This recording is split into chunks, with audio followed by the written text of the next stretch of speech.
Welcome to the People Powered Solutions podcast. In this show, you'll gain expert advice and tips on building a thriving workplace culture with happy employees.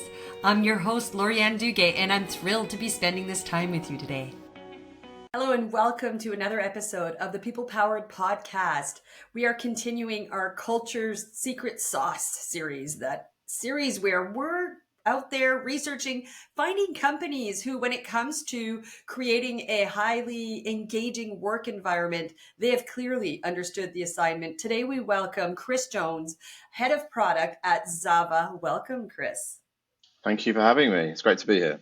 We're excited to learn more. I always do a bit of a fit check prior to, and I was really impressed by some of the features of how they structure the workday at ZAVA and the way that they described the importance of flexibility, which ultimately led to us saying, okay, our audience needs to understand this a bit more. But before we deep dive into that, Kris, could you share with our audience a bit more about how Kris got to doing what Kris does today, as well as a bit more about the actual company? Yeah, sure. So my background's actually computer games. So when I was young, I was just at university, sort of first job, and I was like, what do I really want to do for a career? And I was like, well, I'd love to be a football player, but those years have passed. That's not going to happen. So, or a soccer player. I don't know, we call it soccer or football in Canada. So yeah, so I was like, you know what, I love computer games though, kind of very immature way. And I managed to wangle my way into a company, and I kind of worked my way through there. I was there for about 7 or 8 years. And then I sort of I was having kids, thought I need a sort of more serious industry, as you sometimes do, and worked my way into fintech, and that's where I kind of learned product, and started like grinding out more of a product lens to my role, so much more customer centric, customer driven. And then I worked for a few different companies at that, a couple of companies at that point.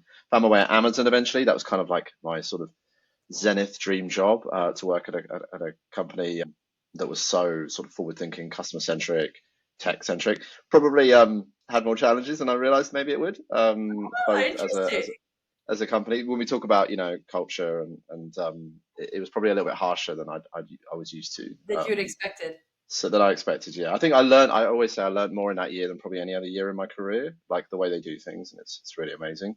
But it's also like super, it was I found it quite a brutal experience, if I'm being honest. A lot of it was down to the commute, actually. Come back to this once you're done. Okay, yeah. Just come back to this.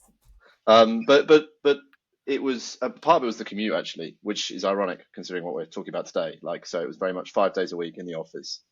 We need you there. We need you in office. A little bit of working from home, but very little. Hybrid wasn't even really a term. We're sort of talking pre-COVID. Okay. And then when we went through COVID, and obviously everyone then works from home, I did a couple of startups, and now I found my way into healthcare, which has always been something I've been super interested in, on a personal level. I like to think I'm quite healthy, got a couple of young children. You sort of look at like the food they're eating, the diet, all that kind of stuff, and how it plays such a huge part. There's been a lot of obviously research, things like long COVID came along, and we had all the kind of like mental health stuff that's come up from working from home, and the whole COVID experiment, or whatever you want to call it, kind of thing, that with all the lockdowns, and a lot of the kind of the mental health issues that it caused. And I found all that really fascinating. So to get to work for sort of a medical company. So ZAVA is a medical company, which basically provides medical services. We've got a lot of GPs working for us. We're also a registered pharmacy. We operate out of the UK and Germany and France. And basically they have very different healthcare systems. So we have nuances on the types of healthcare we provide. But essentially, you come to ZAVA because you want to seek medical advice, a consultation. We have fully qualified GPs, general practitioners, who do that. You fill out kind of forms, and they review you based on all your information. Everything's shared with your actual GP. It's a convenience factor, as you can imagine, particularly sort of post-COVID. A lot of people, unfortunately, in the UK struggle to see their GP on a timely basis. And we provide a service to try and help people with certain types of medications to try and speed that up and get to them quickly. All virtually. Yes, all digitally. We have like a full messaging service. You can talk to. We have you can pick up the phone. You can book a consultation. You can largely we try and keep it as much digital as possible for both the customer, because it's speed. Often they want stuff quickly, and the more you introduce all those other things, the more it sort of slows things down. But yeah, you can fire in questions, and the doctors will answer those questions and get back to you to help you make decisions should you need it. But yeah, it's a really great. It's not a huge company. It's like 150 people. We Total between manage. all the offices, or between the What's three that? locations? Between the three locations? Yeah, yeah. Although we are pretty much fully remote, we actually have more locations now because we have people. We can get onto that in a minute. We have people based all around the world. We've got some people in Mexico and Pakistan, India. So yeah, we're very multinational as a company. But our main locales are Germany, UK, and France. Most people are in the UK. Awesome. Okay, before we dive into the flexibility piece, I want to hear more about Amazon. The reason is I do this activity. Please don't let me end up getting in a lawsuit with Amazon just because of a random comment I No, made. you know what it is? It's actually not about the Amazon piece. It's about there Okay. are companies out there that are really great at crafting an elevator pitch, at planting the seed of excitement, and I want to be a part of that. I want to work for that company. My dream company back in the day was Google, right? Yep. And what I loved about the idea that when you think about what is it specifically about Google that really impressed me or attracted me, it was their 20/80 rule, where 20% of your time you can work on your own innovation project. And Hmm. that a lot of these innovation projects ended up actually bringing additional revenue and additional kind of services to the company itself. And it was that recognition of, we get that we have our day-to-day work to get done, but that we want you to use your creativity at full capacity. And at the time where I was working, I was feeling like about 3% of my creative capacity was being tapped, right? So obviously, I was attracted to something that was lacking in my current workplace. And of course, I've got to bring this back to that the needs that we highlight in my book, that there are 10 specific needs, but not meeting those needs will also correlate with what you're seeking out there, is the first point, and why certain maybe companies or jobs are attracting you, because in that attraction is unmet needs kind of veiled that you're perhaps have not taken, you've not even uncovered or been made aware of. And then the second part of that is, there's so many companies out there that do that great pitch, but what they fail to do is deliver on the pitch. And during my keynote, I do this visualization where I say, I want you guys to think about that dream job. And in your case, would have been that one that you mentioned. Now, think about, you go into an interview and on the spot, you're offered the position because they are so impressed. And you go home and you celebrate. And on Monday morning, you show up and the receptionist doesn't even know who you are. It takes 3 people to figure out which department you're at. Finally, you get put into a cubicle, you sit down. It takes 2 hours for someone to even show up to tell you what that next step looks like. At the end of the day, just that one experience of the first day can make or break a candidate. Someone that you might have gone out there and you've attracted through your pitch, but you're not delivering on that pitch by offering a high quality employee experience. That can make or break a candidate, right? Yeah, absolutely. I think I had. Yeah, it's interesting. Definitely the first part of what you said. I think the second part was different, but it was very much when I wanted to go to Amazon. So I was working with a couple of former Amazon directors, and I was complaining about my day to day in my current workplace pre Amazon, saying, it's not innovative enough. We keep saying we're customer centric. I work in products. It's all about delivering customer value through great engineering work, right? And I was like, but we're not. We keep saying that, but the rhetoric of we're a customer centric company doesn't match the reality of what I'm seeing on a day to day basis. Kind of like what you're saying, right? Like your creativity was untapped. I felt like we keep saying we're customer centric, and then I see all these decisions that are not for the customer, right? They're for financial reasons, they're for Business driven, yeah. revenue, business driven reasons, right? And someone said to me, well, if you really want to go to the most customer centric company in the world, you should go and work for Amazon. But be warned, it's working for a customer centric company comes other sacrifices. But grass is always greener on the other side, right? So I was like, no, it's fine. Like, I want to work. And they did deliver on that. So it wasn't a case of turning up and then finding out they're not customer centric. Okay. There wasn't that. I came there and no, that they absolutely are. I was like blown away. And that's why I say I learned more in that year, because everyone is like so driven towards the customer. You'd have people sort of circumstances which I hadn't seen before or since, where you'd have like engineers saying, I'm not going to release that, Kris. And you'd be like, oh, why not?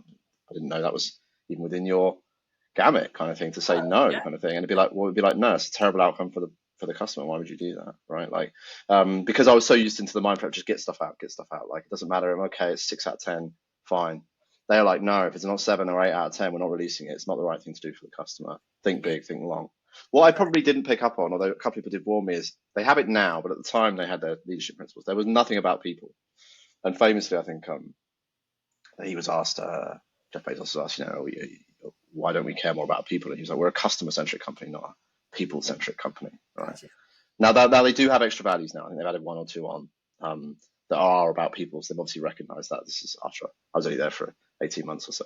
But what I realise is that for me, the other values that I deem really important is that companies that really do care about their people and put their people first and think about the needs of their people. And I don't think Amazon does that. Amazon has a more like, if we hire the brightest and best, point them in the right direction and provide good leadership, then a lot of very, very bright, hungry, high energy people will drive forward and drive the business forward. And it works. I can't fault the logic, right? Like it's same with Google, same with Facebook, same with Apple. If you just hire brilliant people and get out of their way and put some framework around them, then they will succeed, right? And they have done. And who can argue with share price and value and all the other things they've done? They changed the industries.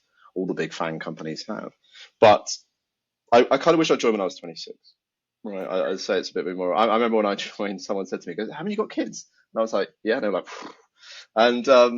And it was a bit. It's true. I didn't see for like a year. I just barely saw my kids. Like I'd You get up didn't at 6 sleep a.m. for a year. I literally would get up at 6 a.m. Part of it is my own fault. I thought I could commute to London. I get up at 6 a.m.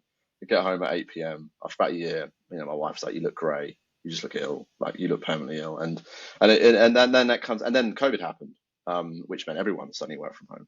So yeah. So I think it's your second point is right. It's also recognizing, does that new company give you scratch that itch, but does it maybe remove something else that is equally important to you, if not more important? And do you have to weigh all that up? Because I could have seen it. Everyone was warning me. They were like, how intense it's going to be. You don't understand how intense it's going to be. And I was like, no, it's fine, it's fine. But like, I could have taken on all the feedback that people were telling me. Yeah. What I also heard is, does it align with your values, with your own Yes. value system? And that's an important piece too. When you're trying to figure out that next chapter of your career, take the time to kind of take an inventory of what is it that you value, what's a need to have versus a nice to have for you. The same way when you're shopping for a house, right? And making sure that you're researching and tailoring your research accordingly in terms of the companies that you might work for. So sorry, we totally digressed from what we were. Yep, it's fine. Let's get back on ZAVA. You talked about, this dream job that you thought would be amazing. People tried to warn you. You still went because it looked great, but the very feature that really had impressed you, that customer centric, the true walking the talk customer centric, came at a cost of something that was less important. That again was kind of still against your values. So, well, not aligned with your values, if you will. Yes. Understanding that from the individual perspective, but my other point was really in terms of, as a company, make sure that you're delivering on the pitch. Make sure that you're taking the time to assess your employee experience, and that you are, to your point, investing in your people, and that you're taking the time to, as much as the customer is paramount, understand that the customer will get no services or lesser quality products if you're not investing in your people and their experience within your company. Okay. Absolutely. Flexibility. Now tell us about ZAVA, and what is it specifically about ZAVA, apart from the healthcare, that attracted you to that company? So I think one of the biggest things, I know it's a cliche when they say they're people, but everyone kept talking about the people, and they had so many long-standing people, right? So we regularly celebrate. We have a thing that sparks up, someone's been here 5 years, someone's been here 6 years, and it sparks up and everyone celebrates. We do it. We did a town hall before this meeting, actually, where we celebrated, our CEO, obviously, who's the founder, has been there 13 years. And we had other people who've been here 5 years, 6 years. And I was thinking, it was like, God, we really, for a startup that's been around 13 years, you have a lot of people that have been here 5, 6, 7, 8, 9 years, right? And I think the reason is it's always been an incredibly flexible place. I think they adapted better than a lot of companies did post-COVID. So they were a predominantly in-office-based company. COVID. Sorry, say that again. Pre-COVID, they were in office? Pre-COVID, yeah, mostly. They had some fully remote workers, but it was mostly office. Most people went in most days. Then sort of like a lot of companies, they had to move out. They had some who remained because they've obviously got pharmacy, and they need to keep some people in. But largely it went remote. They didn't. So what's interesting is they haven't gone fully remote. They call it remote first. I think there's 3 different types of companies. There's those that have kind of now found this kind of hybrid model. I think when we think about hybrid, when we were considering hybrid at ZAVA, when they were talking about it, it's like hybrid very much sees remote work as a benefit, right? So you're saying we like to get people in the office 1 or 2 or 3 days a week, and then but as a benefit, we let you work from home a couple of days a week, right? Whereas I think what ZAVA looks at it and why we call it remote first, and we focus that is it's cultural. So we expect most people not to work from the office, right? And we build around that. That's our kind of like line. Now, we also recognize that we have an office, and some people actually really like coming into the office, right? So I've got people in my team who really like it. They're younger. If you live in London and you're, I don't know, 25, 26, you live in a shared flat, like you probably might want to go into the office every day. That might be the thing that you enjoy doing, socializing, having lunch with people. Like, why not, right? If you're like me and you want to take your kids to school and pick your kids up and do more family oriented stuff, and you want to be able to flex in that kind of weird sort of non-existent work-life balance, then you then this suits you really well. And I can be fully remote if I want to. We also have like policies which enable people to work abroad for a month a year, so it kind of lends into that where you can go and like live in Turkey or France for a year and work from there. And that kind of enables us to offer that as a perk. There are lots of things we have to do to make it work, and we can talk about some of those in a minute. But it's really a mindset, and it is quite a different mindset because there's no expectation that anyone should be in the office unless there's a role. There are some roles that have to be in the office, role specific, but the majority is, do what's right for you, do what's right for your team. And I think the philosophy then has to bleed through into the practice, but you need that top level philosophy. Otherwise, everything kind of just doesn't make sense and it all crumbles quite quickly. Absolutely. And I think there's if it's not top down, it's not embedded in the culture itself, and that the expectation is you don't show up at the office. If you prefer to, absolutely go nuts. But that the expectation, I think it takes away a lot of the guilt that some of the employees might have in these hybrid models where they feel torn between the two, and they want to maybe go more towards one than the other, but they feel that the policies don't necessarily allow that flexibility, right? Yeah, and I think it is. I think you end up in these situations where you end up in all the weird situations that I've heard of with hybrid, where you know some people go in certain days, or everyone tries to go into the office on the same day, and then the office can't handle everyone going in on the same day, or you have some people that really don't want to go in on a Tuesday, but most of the team say, "Can we go in on a Tuesday because that's convenient for us?" So you always, and for me, hybrid can always end up. Someone is always annoyed, like someone is always sort of forced to do something they don't want to do. Needs are being met. Yeah, someone's needs are not being met. Someone is put aside, and then right away you're almost instantly disengaging those people, right?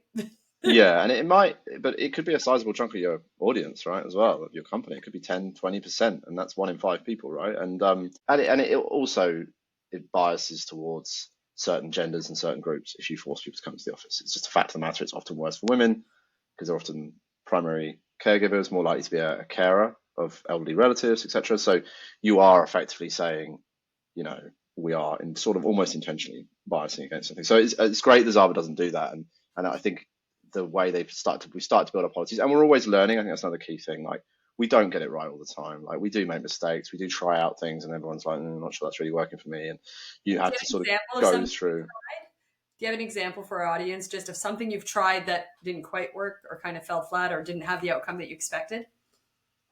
I think I'm trying to think of a good one. I think we probably one of the areas we struggled with, and I think we're still working on this, is like the kind of whole piece around being online, the dangers of remote working and being online 24/7.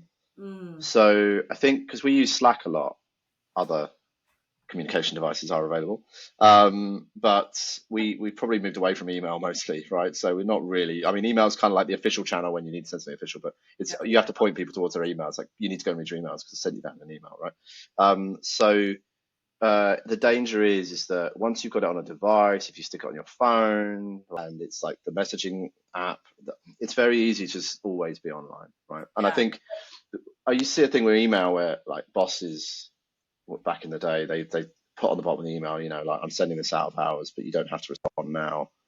Yeah, we actually in Canada there's a mandated all companies must have a right to disconnect policy. Oh, okay. Well, that's super interesting. A right to disconnect. Okay, wow. Right to disconnect. So it gives people permission to, it's okay if we don't, the expectation is not that, depending on obviously the operational requirements of the specific industry or business, we're okay with you not responding between certain hours, but some people might want to respond between those hours, which is fine. It's just you're not expected to respond if during the weekends, things like that. I think the challenge with it all is a, you can say that, but then it's difficult for people sometimes to say no, to think, oh God, it is my boss or it is my boss's boss that's messaging me. Can I really ignore that? Like, I think there's also the challenge that you don't know your burnout when you're going through the burnout process, right? You only know at the end, unfortunately. Yeah. So it's kind of like, how do you protect people from themselves? What are we obligated to do, and what should we be doing to protect people from themselves? But it's also, obviously, there is some, to sort of philosophical about it, there is some kind of like, you need to manage your own time, your own work life, your own balance.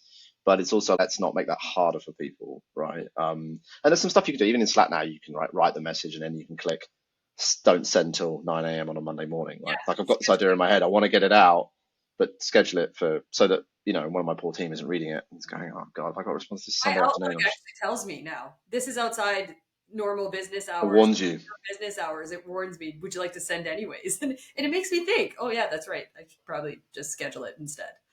So we've yeah, absolutely, and we've really tried to sort of set clear boundaries. We've now got an etiquette guidelines coming out, where we're trying to be like, when and where you shouldn't do it, how to best communicate if it's an emergency versus where it's just an FYI. Like, I think we're still working on that, but I think it's probably something that it's just very hard, because again, people's own individual needs, and like, some people like to work at the weekend. They're like, you know what, I've got a load of stuff in my head, I want to get it out on paper. It's Saturday, not got a lot on. It's gonna spend a couple of hours, and like, we shouldn't stop that. Or maybe you're catching up because you're like, you know what, I ended up going to my kids' play on a Friday evening. It took longer than I expected. I didn't end up getting back to work like I hoped.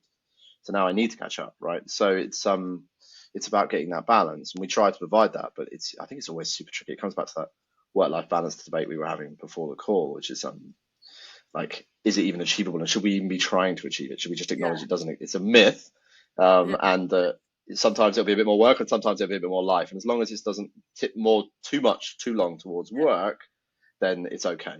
Yeah, as long as there's the ebb and the flow between the two, but all of it is really just life, and that's what I was sharing with Kris before we started recording. I was at a speaking engagement a couple of weeks ago, and we were talking about work-life balance, and one of the participants, threw her hand up and said, I'm not a fan of the term, to be quite honest. It's all life. All of it is life, and it'll ebb and flow between the two in terms of more heavy in work sometimes, more, but to say balance seems to put this pressure to find this perfect equilibrium between the two. And I don't think that's a realistic expectation. And it's putting a lot of pressure on, I believe her workforce was primarily women as well. So it, again, just puts this additional pressure on the shoulders of certain genders who can't necessarily strike that. I want to revisit two things that you said. You mentioned that you use Slack, and a lot of these instant messaging apps and channels, the Teams of the world, the G Suites, the Google Chats. You're right that it actually has taken away that ability to, because one of the things I always recommended when I worked with clients to try and sift through messaging in your emails, to have a standard subject heading where you start with an FYI or the action required, that approval required. Oh yeah, review. And having that as your subject. So when someone urgent, obviously, is one of them. So when a manager or a leader comes in, they can just filter by subject, and all the most urgent things end up at the top, right? But instant messages has taken that ability completely away. But I suppose you could structure and develop some guidelines that have similar, kind of naming subject conventions that you start off with, so people understand that this is just an FYI, don't feel the need to respond. The other thing is, I've worked with quite a few healthcare organizations as well, and they tend to have hours that are quite different than the 9 to 5. Yes. And I really appreciated the one executive director. She had in her signature kind of a disclaimer saying that my hours are not traditional hours. Feel free to respond when you are back in the office within your own normal operating hours. So it was interesting to see that kind of permission given and acknowledgement of, I get that you might be getting this at midnight, but that's because this is I'm at work right now. Don't worry about answering until tomorrow morning when you're back at work. So just keep. Yeah, I like the first one. That's a really nice idea. I think at the moment we probably do somewhat. You find that you just start DMing people if it's a real problem, right? And then sending them the channel that you need them to go to respond. It's like, have you seen this? Let me send you a link to the thing that I need you to go and look at. That's probably the slightly like, or like spamming everyone on the channel. Like here, I think it's at here. It basically wakes up the whole channel and creates an alert for the whole channel. So it's probably more done in a somewhat more archaic way. Yeah. But I like the idea of like FYI. I mean, a lot of the time we will use FYI for just sort of rudimentary information. And we do have channels that are very much, so we have a lot of channels, not a lot of channels, but some channels that are very much like, this is just a channel that is about like latest trends in healthcare. And if you see something that you think is interesting, just put it in here. Or a particular type of healthcare, like weight loss or something. Like if you've come across an article, just post it in here, so you know immediately it's nothing important, It's a super nice important, to know whatever how to happened need to know. Yeah. in that channel precisely. Whereas there are other channels, if it's if it starts off with incident, then you know that, oh, okay, I've been added to that channel. I should probably go and spend some time here because clearly someone's. So we do it that way. But yeah, no, I think it's a super interesting thing, and it's also new as well because the technologies is going so fast. Remote first companies and hybrid companies are really only to the level they are now 4 years old. Absolutely. And so 3 years old if you think when we came out of the pandemic. So Mm-hmm. I think that there's so much learning on the job. And I think one of the other key things that ZAVA does a good job in is that kind of constantly seeking feedback. What's working well, what isn't, what do you need from us? Our people team are very good at kind of constantly reaching out. I know there's the kind of, we do all the cliche stuff, pulse surveys and all that stuff, but it's also about having your finger on the pulse. And as managers, it's our job as leaders to sort of be constantly asking our teams what works well, what doesn't work well, what do they need? Is it practical stuff like desk risers or, a new chair or budget for things? Or is it like, actually the meetings we're finding they're all really formal. Can we find some way to have a bit more of an informal chat, so that we're checking in, so it's a bit more mental health orientated, right? Like I find that all the meetings start and they're immediately on an agenda because for some reason digital meetings are not like real life meetings, where real life meetings, everyone wanders in with someone goes and gets a cup of coffee and someone wanders back and you have a chat about, did you see that thing on TV last night while someone's trying to connect to the screen, right? Like you always lose a bit of time, whereas that doesn't happen digitally. So it always feels like I can just go from one formal series of agenda points to the next, which is good in some ways because it means that you're obviously utilizing everyone's time well and you're not wasting time. But sometimes that can make it all feel very kind of impersonal and very kind of, oh my God, I'm just exhausted because I'm just going from one meeting to the next. We've lost hit that list to the transition. next. Yeah, even one meeting to the next, back to back, right?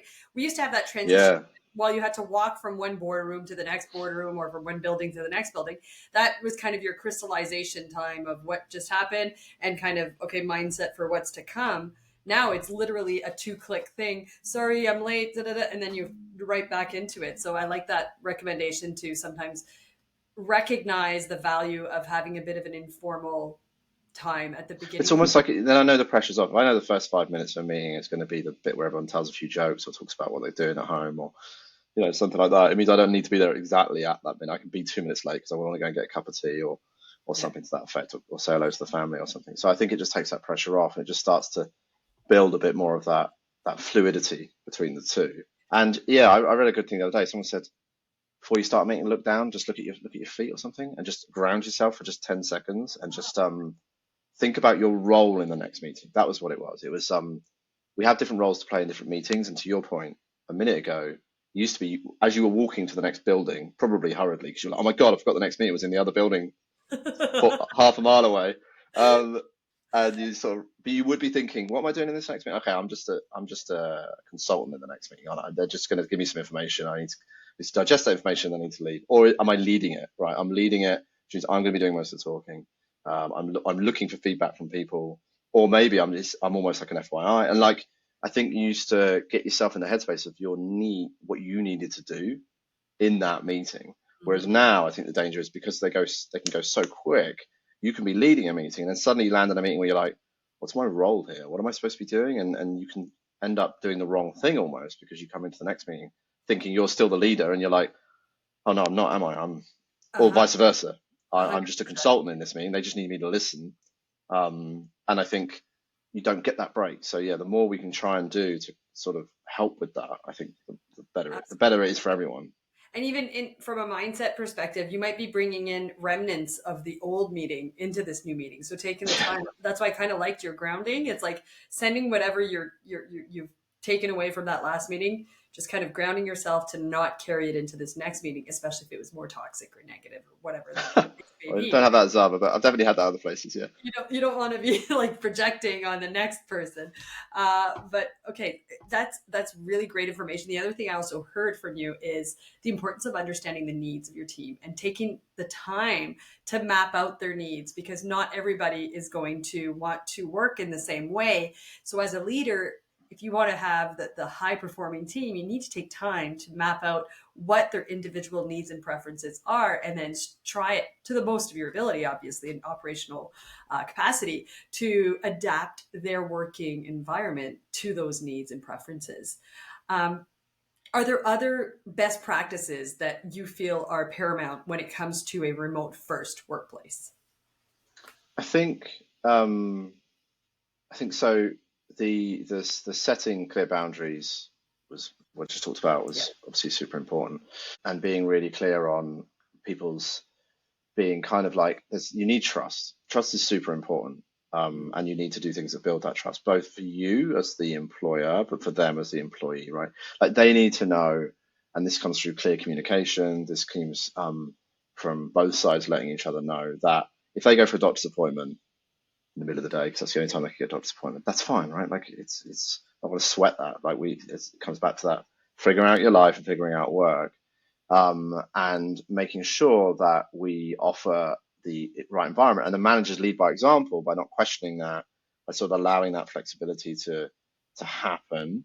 Mm. There is that natural thing where human beings, I think we can get a little bit like, well, what are they doing? Why aren't they at their desk? Where are they? But why didn't they respond to my message in 10 minutes, right? So the the the danger is, of course, the second you start hassling someone, that immediately undermines all of your policies and all of your, oh, we're remote first, and we respect people's work-life balance and all that kind of stuff. Because you're not respecting it. When it actually came to the crunch and they weren't there for 20 minutes because or half an hour or even an hour, and they didn't get back to you straight away, then it all sort of unravels. It turns out you're not a trusting manager. So both sides, I think techniques to try and build that trust, and you do that really by living and breathing it. So like if I don't get hold, if I message one of my guys and just respond for half an hour, and I can see he's offline, and it's like that's fine. It's probably now I also trust that if he is going for a doctor's appointment, he'll probably tell me, but oh, by the way, I'm popping out for an hour later to go to the doctor's. Yeah, fine, no worries. So it's a getting it the right way, but as a manager, as a leader, I think you have to make sure you don't overreact to things because it immediately undermines everything you've just said about, oh, I trust you, but you Absolutely. weren't there at 12:30 on Tuesday when I needed you, right? Do you know what I mean? It's Yeah, like, yeah. well, Model the it's behavior you undermined everything. Yeah, model the behavior you seek and walk the talk. If you're saying that you truly are remote first, then understand that you're not to question certain, manage your expectations, but also ensure that you manage your team members' expectations accordingly And by also recognizing you think they're overworking, checking on their well-being. We do a lot of things like, we'll ask how's everyone's mental health right now? How are you feeling today? How, are you feeling low? Before we have a team meeting, I'll be like, what's everyone's mood out of 10? I'm 3. Oh, why are you 3? Let's talk about that, right? Like we use a bit of time to try and talk about people's real lives because we are so blurred with their real life within reason, right? I'm not a therapist. I wouldn't advocate any manager suddenly trying to be one. But at the same time, it's like recognizing people's feelings and their emotions, especially when you're dealing with different generations, right? Like I'm an old millennial slash Generation X. So I was brought up, you just don't talk about any of this stuff. But then I got some guys in my team who are sort of like younger millennials, Gen Z. They're a bit more like, oh yeah, I had this really bad meeting with my therapist. And, I had this thing about this. And you'd be like, oh my God, they're talking about the fact they have therapy, like out loud, in a Cool. meeting, right? Like, and so it's super important that you recognize all the different needs. To your point, yeah, the different needs of different members in your team and the different things they'll talk about and the different things they want to talk about. Absolutely. Um, and we do some other things. We have like wellness products and stuff in place to really try and help out, try and stop the burnout happening, and try and recognize that. Try and recognize when people are really working hard. Try and pick up when people are stressed. It's just, there's loads of stuff you need to do, and it is actually a lot harder. Like I always used to say, like when someone was ill in the office, it was easy. You'd come in, they'd have a box of tissues, paracetamol, Mhm. like some hot drinks, And you'd be like, oh Yeah. God, they're ill. I'm not going to sit next to them today. I don't want to get cold, right? And they'd be coughing and sneezing, and you'd be like, oh yeah, okay. And it was almost like, well, that person's ill. My expectations are immediately they're not going to be on top form today. You don't see a lot of that remote, right? Someone just says, I'm not feeling well. You're like, well, so you have to operate on trust. You have to go, Mhm. okay, well, they're saying they're not feeling well. There are digital ways you can show people, you have little half-mast signs and all this kind of stuff, unhappy faces next to their thing, and then you have to sort of work through that. And again, it comes down to trust and supporting them. So anyway, I talked a lot there, but yeah, I think those are some of the kind of key things, and they're not like obvious tangible things always, but it is that walking the talk, and it's about recognizing what they need. Absolutely. And starting from there, one of the things that you talked about is that question of, on a scale of one, that's one of my favorite questions with clients, with my children. On a scale of one, I go with a shorter scale, 1 to 5, Yep. 5 being amazing, one being, been better. Where are you? And rather than say, why are you at that? A lot of people get kind of uncomfortable with that direct of a question. I'll say, okay, what would it take to get you to the next number? And in their answer, they innately will say, I would need to not have to do blah, blah, blah. And they'll actually give you what's going on without being as direct as, No, that's why, nice. I why like are that. you Yeah, that? yeah, So what would it take to get you to that next number up there? Or even to a 5? yeah. And then Cancel this meeting, Chris, is what I imagine they might say. Can we just can this meeting and let me leave? That's the danger I worry about. I'll be like, well, can't do that, unfortunately. But yeah, no, there is sometimes I have done that though. It's like, you know what, I can sense there's a real low energy today, and we're all a little bit annoyed. We've got a few issues. Let's just yeah, keep this meeting. I know it's in for an hour. Let's do it in half an hour. Let's get you guys out of here. Like, so again, it's recognizing that. it's showing empathy as well. It's showing empathy and showing them that, hey, I get this. I have a lot of other stuff to get to as well, and I can tell that this meeting was one too many, perhaps. But let's just plow through the material and get you guys back at your desks as soon as possible. And that kind of sets the Or stage, get you away from your desks. or away from their desk. Yeah, it's about managing expectations at the end of the day and framing it. I'm looking at the time; we are way at Yes, time, so you have to I cut always some. ask guests to share one nugget of wisdom. Like, if everything you've said so far, if there's one thing you'd really want people to understand when it comes to managing a truly remote first office or anything else relevant to creating a highly engaging workplace culture, what would that be? I think the one main thing for me is just respect that the needs of your team are probably incredibly varied and different.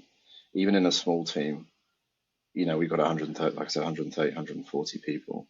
The needs of a new mum versus an older dad versus a graduate that's 2 years out of university and has just got a flat in London are completely different, right? Both from a career perspective, from a mental well-being perspective, and an individual perspective, i.e., just some people want different things, what need different things. And I think the companies that are thriving best, in particularly in the remote first, or even hybrid, hybrid itself is just makes it harder to do that, as we talked about.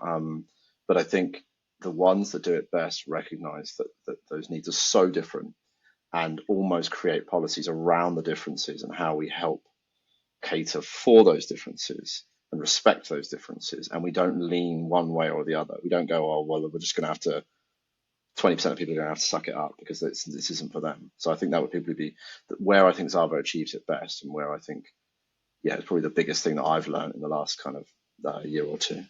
Amazing. And when we bring it back, listeners, to those core kind of workplace needs, what Kris is sharing there is the importance of clarity at the end of the day. Be very clear, have policies in place, have guidelines in place so that everybody's clear of what the expectations are on both sides, and take the time to recognize and acknowledge the differences between the different groups, between the different team members, take the time to understand them, and then make sure that whatever processes you are putting into place are respectful of that, and are completely inclusive of that variance of perspective and preferences.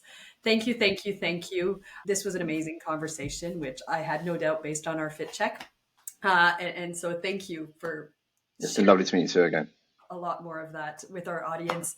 And listeners, as I say in every single episode, I hope that today was helpful, but also that you take one nugget of wisdom, one kind of tip, strategy, or best practice, and that you figure out an action you can do to start implementing it today, and go do that. There are lots of things we have to do to make it work, and we can talk about some of those in a minute, but it's really a mindset, and it is quite a different mindset because there's no expectation that anyone should be in the office unless there's a role. There are some roles that have to be in the office, role specific, but the majority is, do what's right for you, do what's right for your team.